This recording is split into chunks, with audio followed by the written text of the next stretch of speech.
So today what I want to talk about is real survival lights.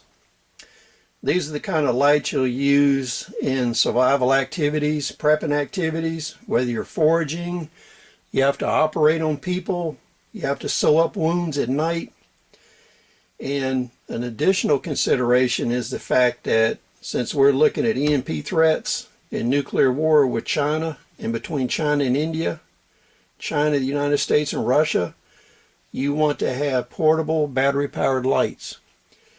Now, the caveat with all this is you need to store these in a Faraday cage because all of the modern lights that use LEDs, they're supported by solid-state electronics, which makes them susceptible to EMP attack.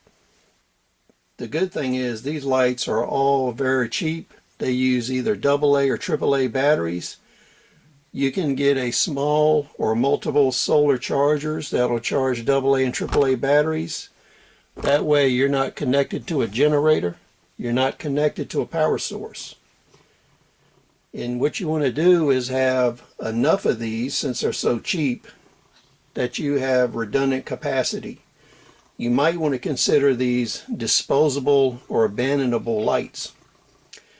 This first one came from Harbor Freight. This one has a magnetic end on it. You have a magnet right here. Now, I wish they had made the magnet stronger. This will set up on any metal surface like this that is magnetic, has steel in it. It will not set up like this horizontally. It doesn't have enough strength, it'll slide down or fall off. These are all area lights. This is a very cheap light. It's like $2 or $3, including the batteries. It has a hanger on it, so you can hang it up like this. It also has a magnet. This magnet is strong enough that you can actually attach it to metal and it'll stay up. This last light I got at Home Depot. It's a Husky brand. This one is a 700 lumen area light. They also make 1000 lumen area lights.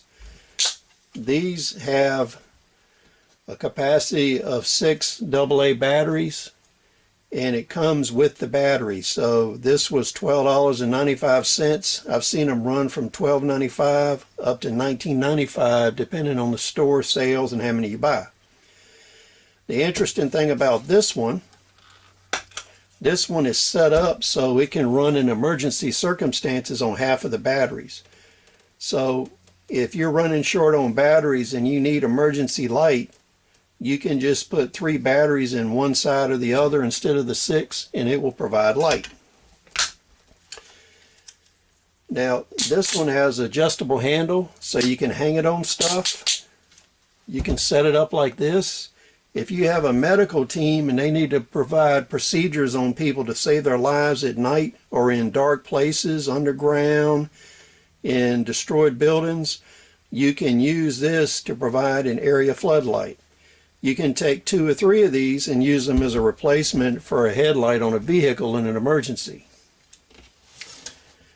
So moving forward, what you want to do is get quite a few of these, put them in a Faraday cage. You can use them for foraging. You can use them for reconning and moving through underground areas. You can use them for moving in large buildings where you don't have light. These are an excellent resource. They're very cheap. You can buy 30 or 40 of these, the batteries and a couple chargers, for which you would pay for a lot of these tactical lights. So this is a poor man's solution to 99% of your survival light problems. Thanks for joining us. Please rate, subscribe. We'll see you on the next video.